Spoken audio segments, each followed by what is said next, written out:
సృష్టిలో 86 లక్షల జీవరాశులు ఉన్నాయి.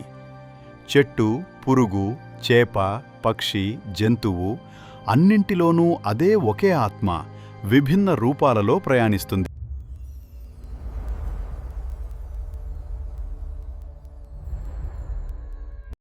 ఈ శరీరం మనం కాదు, ఈ పేరు మనం కాదు, ఈ జన్మ కూడా మనం కాదు.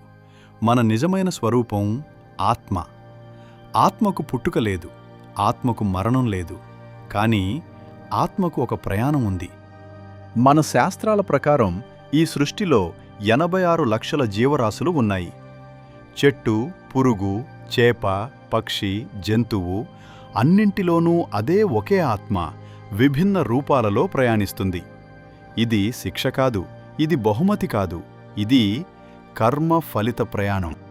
ఆత్మ మొదట అచేతన స్థితిలో ఉంటుంది. మొక్కగా, వృక్షంగా, నీటిలో జీవంగా.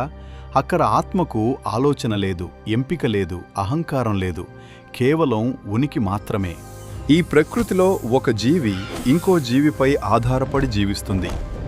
ఇది క్రూరత్వం కాదు, ఇది పాపం కాదు, ఇది సృష్టి నియమం. ఒక జీవం క్షీణిస్తే మరొక జీవం వికసిస్తుంది. ఆత్మ మాత్రం ఏమీ కోల్పోదు, కేవలం రూపం మారుతుంది. జంతు జీవితంలో ఆత్మ కొంచెం ఎక్కువగా మేల్కొంటుంది. ఆహారం కోసం భయం, పిల్లల కోసం మమకారం, సురక్ష కోసం పోరాటం. కానీ ఇంకా ఆలోచనకు స్వేచ్ఛ లేదు, స్వయం నియంత్రణ లేదు. ప్రకృతి చెప్పిందే జీవితం. అనేక జన్మలు, అనేక రూపాలు, అనేక అనుభవాలు. చివరికి ఆత్మ ఒక అరుదైన ద్వారానికి చేరుతుంది. మనిషి జన్మ. మనిషి జన్మ అత్యున్నతమైనది, కానీ అత్యంత ప్రమాదకరమైనది కూడా. ఎందుకంటే ఇక్కడే ఆత్మకు ఒక శక్తి లభిస్తుంది. ఆలోచించే శక్తి, ఎంచుకునే శక్తి. మనిషి జన్మ వచ్చిన తర్వాత ఆత్మ ముందు 2 మార్గాలు ఉంటాయి. ఒకటి జ్ఞానం, విచారణ. ఆత్మ జ్ఞానం, నేను ఎవరు అనే ప్రశ్న. రెండోది ఆసక్తులు, కోరికలు, క్రోధం, అహంకారం. శరీరం మనిషిదైనా ఆలోచనలు జంతువుల్లా ఉంటే చైతన్యం దిగువ స్థాయిలోనే ఉంటుంది. ఆత్మ కూడా మళ్లీ కిందికి ప్రయాణిస్తుంది.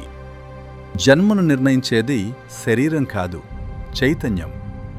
ఆలోచనలు మారితే దిశ మారుతుంది. మోక్షమంటే ఎక్కడికో వెళ్ళిపోవడం కాదు, ఏదో కొత్తగా పొందడం కాదు. మోక్షమంటే నువ్వు ఎప్పుడూ ఆత్మనే అని గుర్తించడం. ఆత్మ తన నిజస్వరూపాన్ని తెలుసుకున్నప్పుడు జన్మ లేదు, మరణం లేదు, రూపం లేదు, ఉన్నది ఒక్కటే బ్రహ్మం. మనిషిగా పుట్టడం గొప్ప విషయం కాదు, మనిషిగా జీవించడమే అసలైన సాధన.